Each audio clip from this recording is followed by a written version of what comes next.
ስሜ ሳህሉ አገኘው ይባላል። የመጣሁት ከደብረ ታቦር ሲሆን የምወዳደርበት ወይም ይዤ የመጣሁት ሀሳብ የብሪኬት ከሰል ማምረት ነው።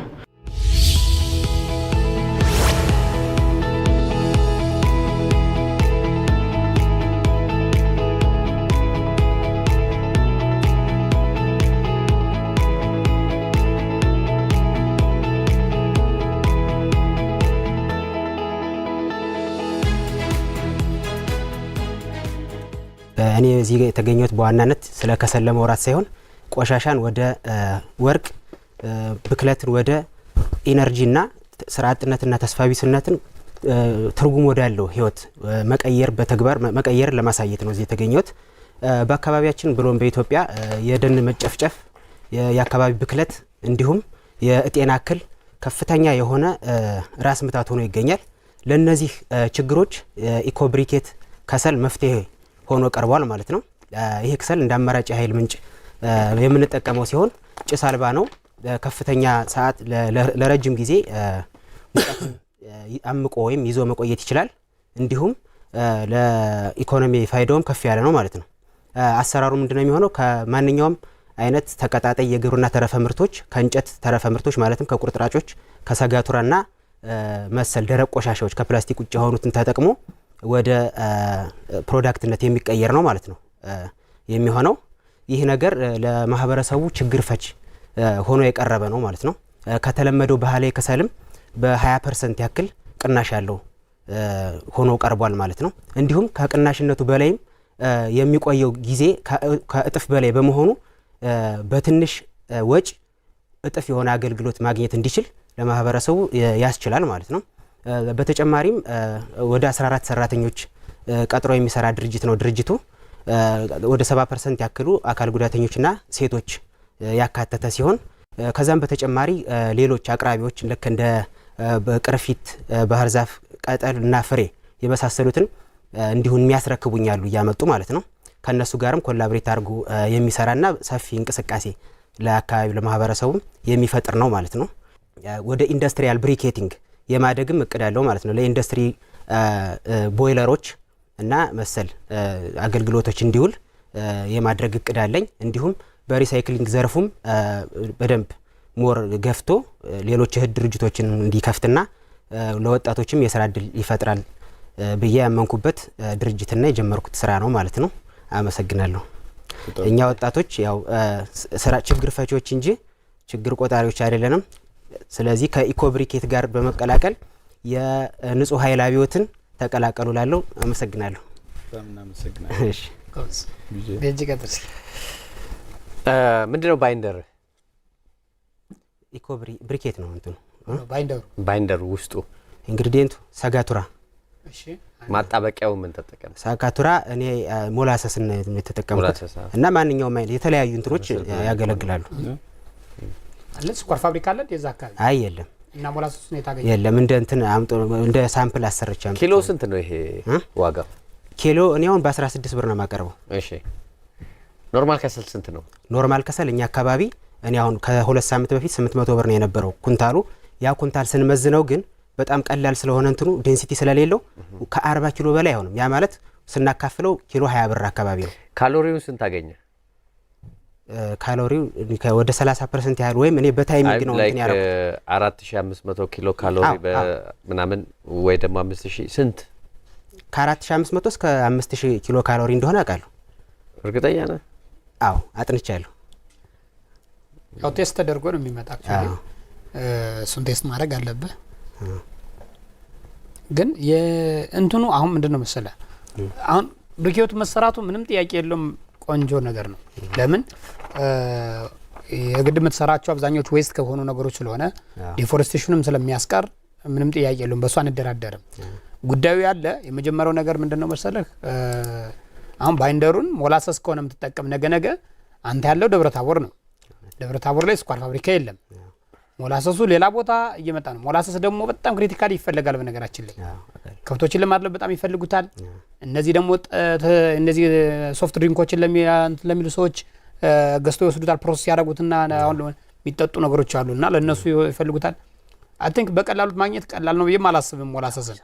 ስለዚህ ኦፕሽናል ባይንደር ማሰብ የመጀመሪያው ስራ ነው የሚሆነው የኔ አንደኛው ጥያቄ ይሄን ብሩኬት አንተ ነው እየሰራው ነው አይ እኔ እንትን በዋሊያ ካፒታል ማሽኑን ለመግዛት የምሰራበት ድርጅት ላይ የኔውን ጥያቄ መልስልኝ ይሄን ብሩኬት አንተ ነው ያመረው እኔ አይደለም የሰራው አንተ አይደለም ያመረው ታንክ ዩ እሺ እኔ ጥያቄ ስለኔ ነው እኔ ግን በጣም አንድ ክሪቲካል ጥያቄ ያለኝ የደብረ ታቦር አካባቢ ነውና የመጣ የደብረ ታቦር አካባቢ ህዝብ ሪል የክሰል ችግር አለበት ወይ ማለት መነሻ ሐሳብ ገበያው ይሆናል ብዬ ነው ማስበው አይደል ኢንቫይሮንመንት ምናምን አይደለም ይህን ነገር ገበያ ይዤ ያዋጣኛል ነው መነሻ ሐሳብ አይደል ያ ነው መሰረታዊ ችግሩ ብለህ አጥንተህ አይተዋል የማገዶ ችግር አለ የክሰል ችግር አለ ምናምን ሚለውን በደንብ አጥንተዋል አዎ በደንብ አጥንቻለሁ ቴስት አድርገዋል ሰጣቸው ገዝተዋል አዎ አሳይቻቸዋለሁ እና ደግሞ ሱቆችም ላይ ሆቴሎች ላይ የተለያዩ ቦታዎች ላይ ይሄንን ፕሮዳክት አቀርብላችኋለሁ እናንተስ ቴስት አድርጋችሁት እንዴት ነው የምትፈልጉት ነው ወይም ተቀጥረከቡኛላችሁ ወይ በጣም ደስተኛ ሆኖ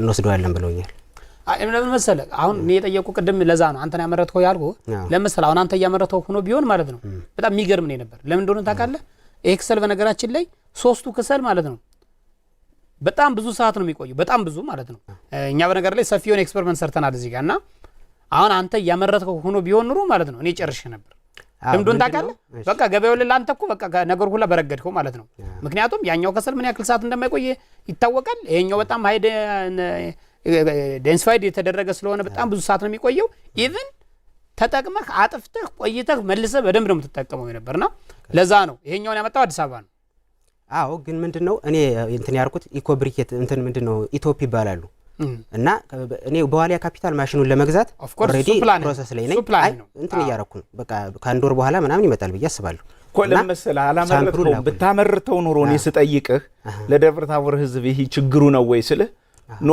ከዋጋ አንፃር ብለህ ልክ ኃይልሻ እንዳብራራው ይሄንን መልስ ትሰጠኝ ነበር ብታመርተው ኑሮ ገብቶሃል አይደለም ቴስት ብታደርገው ኑሮ ቴስቱን የቀመሰው ሰው መሸምደድ አይጠበቅበትም ቀጥታ ያብራራል ገብቶሃል አይደለም ምክንያቱም ምንም አያስፈልግም በፕራክቲስ ውስጥ ያለፈ ነው አይኑን ጨፍኖ ራሱ ማውራት ይችላል ማለት ሶ በዛ ደረጃ ነው እና አይ ቲንክ ዛባ መሰለ ይሄን ወደ አፋር አካባቢ የሆነ ጫካ አለ የማይፈልግ ዛፍ አለ በዛትና እሱ አራሚስ የሚባል አረም ነው አዎ እሱ አረም አለ እንደ አረም ነው የሚቆጠረው እሱኛውን ምን ያረጉታል መሰለ የቆራርጡና እንትን እየተደረገ በማሽን እየተፈጨ ወደዚህኛው ይቀየራልና በጣም ቆንጆ ነው እኛ አካባቢም እንዳልከው ሶጋታራ አለ የተለያዩ ዌስቶች አለ የሩዝ ገለባው አለ ምናምን አለ ይሄ ዝምብሮ ሙጣጭ ነው ቆሻሻ ነው የሚባሉ ነገሮች በሙሉ ወደዚህ መቀየር ይችላል እና እንደ ቢዝነስ እንዳቀጥልበት አይደለም እያወራው ያለ እንድቀጥልበት ነው እያወራው ያለ ጉዳዩ ያው አሁን ይሄኛው አንተ ገና ስላልጀመርከው ብዙ ነገሮች ይፈልጋሉ ካርቦናይዜሽኑ አለ ሬሾውን በደንብ እንትን ማድረጉ አለ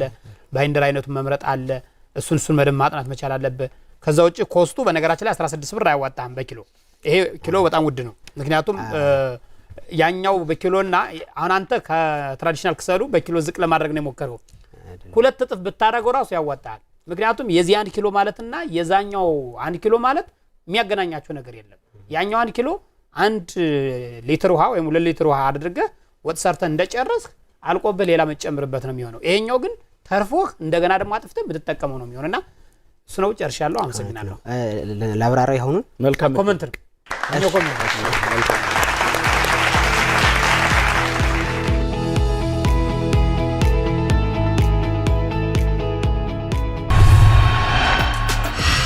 በዚህ ውድድር ተሳትፌ ኤክስፒሪያንሱን ማግኘቴ በራሱ ለኔ እንደማሸነፍ የሚቆጠርና በጣም ደስተኛ ነኝ በዚህ ውድድር ማለት ነው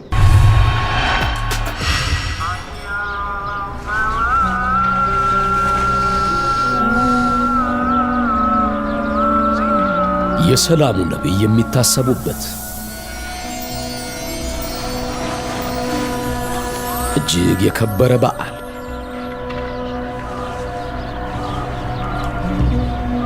ፍካትና ድምቀት የተሞላበት ዕለት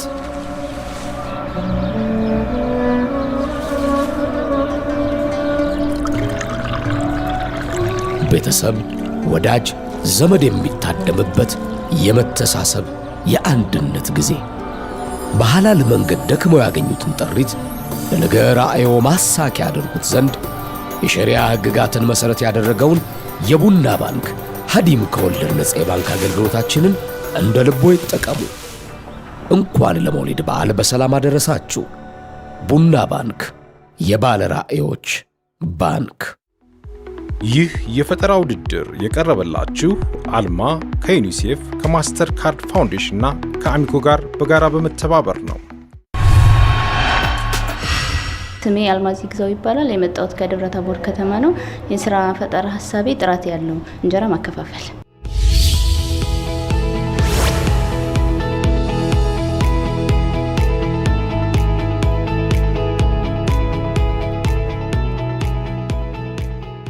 የስራ ፈጠራ ሀሳቤ ጥራት ያለው ደረቅ እንጀራ ማከፋፈል ነው። እንደሚታወቀው በደብረ ታቦር ከተማ ሆቴሎችም፣ ዩኒቨርሲቲዎች፣ ማረሚያ ቤቶች ይገኛሉ። እንደነሱ በጥራት ማከፋፈል ነው የፈለኩት። መጋገረው ሁለት አይነት እንጀራ ነው። ሁለት አይነት እንጀራ ነው መጋገረው።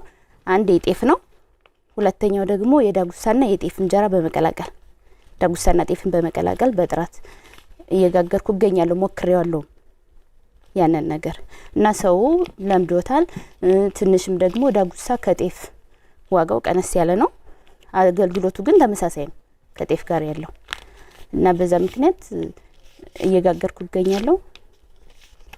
ሀሪፍም ነው ያለ እየሰራውበት ነው ያለው። ሰውም ወዶልኛል። ቆንጆ ነው።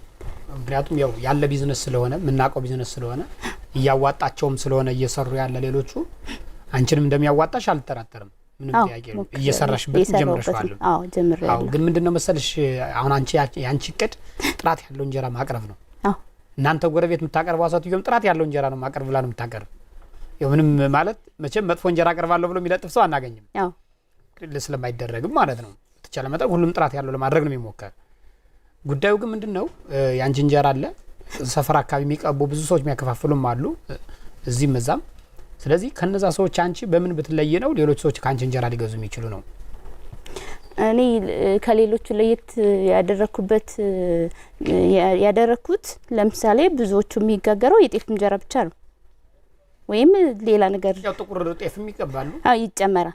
እኔ ደግሞ ከሌላው የተለየ ሀሳቤ ዳጉሳ በመጨመር ያው እነሱም ያው እንደውም እሱም ዋጋ ቀነሰላችሁ እነሱም ይጨምሩታል። እሱ እኔም ዳጉሳ በመጨመር የተለየ ነው። ግን ከዚህ የተለየ ሀሳብ አስቢ ማለት ቢዝነሱ ራሱ ሆኖ ከዚህ የተለየ ነው ሴንስ እንዴት አድርጌ ነው ሰዎችን አሁን ለምሳሌ አይተሻቸው ከሆነ ራሳቸው ዴሊቨር ማድረግ አንደኛው ለየት የሚያደርጋቸው ነው። ምክንያቱም ኦኬ ራሱ ስለሚያመጣልኝ ምን አስጨነቀኝ ይላሉ። ሁለተኛ ከዛ የተሻለ ለምሳሌ ቆርጦ ማቅረብን ሁሉ ጥሩ ሆኖ ተከተገኘ መሞከር ሊሆን ይችላል።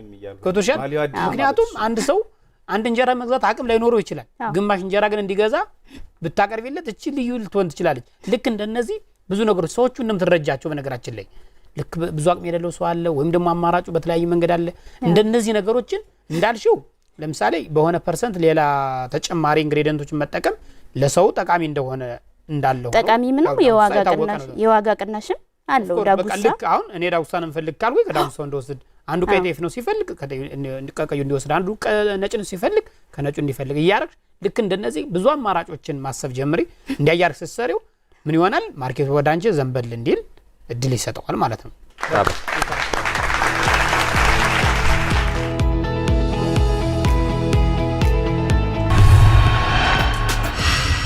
ከዳኞች ጋር የነበረኝ ቆይታ አሪፍ ነው። ብዙ ነገር ተምሬበታለሁ። ያላወኩትን እንዳውቅ በአስተያየት መልኩ ነግረውኛል። ደስ ብሎኛል። ስሜ ጽዮን ተስፋውን እባላለሁ። የመጣሁት ከደብረ ታቦር ከተማ ነው። የስራ ፈጠራዬ ወይም ደግሞ ርዕስ የቡናና የደጋ ፍራፍሬዎችን ማፍላትና ማከፋፈል ነው።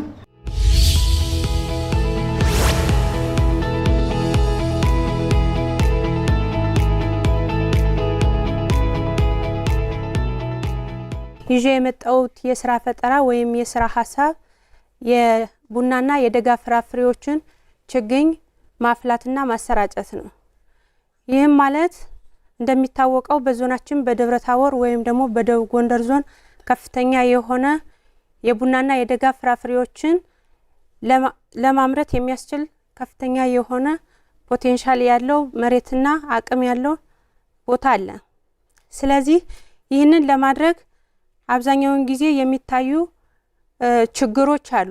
ከነዚህም ችግሮች ውስጥ አንዱ ችግኞችን ለአርሶ አደሩ በአግባቡ አፍልቶ ለማድረስ አብዛኛውን ጊዜ ችግር ይታያል። ስለዚህ እነዚህን ችግሮች ለመፍታት የኔ ዋና ዓላማ ደጋማው አካባቢ የአፕል ችግኞችን አፍልቶ ማከፋፈል እንዲሁም ደግሞ ለቆላው አካባቢ የቡና ችግኞችን አፍልቶ ማከፋፈል ይሆናል። ጨረሽ? በጣም ጥሩ። ይሄ ተፈላጊ ነው። በተለይ የደጋ ፍራፍሬ አፕል ነው ካልተሳሳት። ምን ያህል ገበሬዎች ፍላጎት እንዳላቸው ጥናት አጥንተሻል? አብዛኛውን በጉና አካባቢ ወይም ደግሞ በደጋው አካባቢ የአፕልና ኮክ ችግር አለ። ችግኞች አቅርቦት ላይ እጥረት አለ። ሳቹሬትድ ሆኖ ከሆነስ ብዙ ጊዜ ወደዛ አካባቢ የደጋ ፍራፍሬ ሲሰራ ስለማቅ የደጋ ፍራፍሬዎች አሁን ለምሳሌ በደብረታቦር ዩኒቨርሲቲ በምርምር ማዕከላቶች አለ፣ ግን ደግሞ ለገበሬው ተደራሽ አይደለም። ያ ማለት ገበሬዎቹ ብዙ ጊዜ የሚያነሱት ኢሹ ችግኙን ከየት እናምጣው፣ እንዴትና ከየት እናገኘው፣ ከየት እናምጣው የሚልና ችግኙ ደግሞ ያ ችግኝ በጉና በጋይንትና ለምሳሌ በፋርጣ ደጋማ ስለሆነ አየሩ ተስማሚ ስለሆነ እነዚህን ምርቶች ይፈልጓቸዋል፣ ግን ደግሞ አቅርቦቱ የለም። አሁን ችግኝ ጣቢያ ያለሽ? ችግኝ ጣቢያ አሁን ላይ የለኝም፣ ግን ደግሞ ለመስራት ሀሳቡ አለኝ ነው። አፕልን አይተሽው ታውቂያለሽ? ኦኬ። አዳቅለሽ ታውቂያለሽ?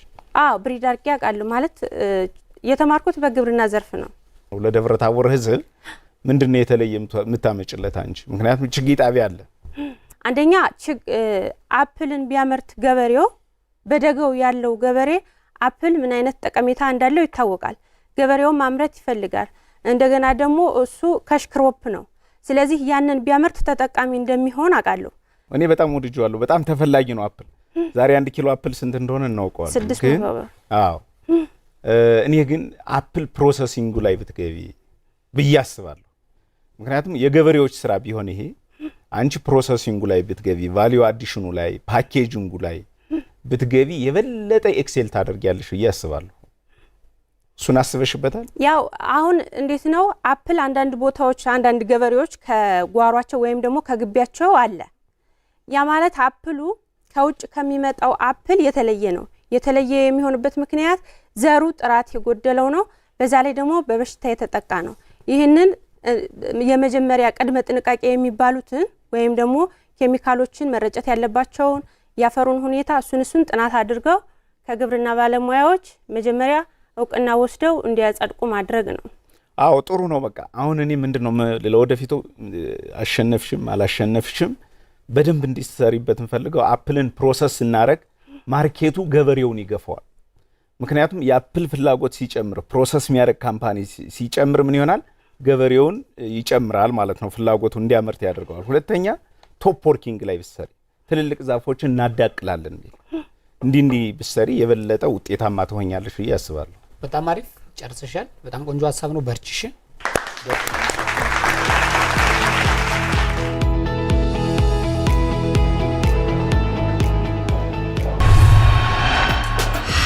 ትንሽ ያስፈራል እንደምታዩት ፈርቻለሁ፣ ግን ደግሞ ጥሩ ነው። ምክንያቱም የተሻለ ሀሳብ እንዲኖረኝ ደግሞ ከዚሁ ተጨማሪ በሌላም ሞር እንዳዳብረው አሁን ተረድቻለሁ፣ ዳኞች ከሰጡኝ አስተያየት ማለት ነው።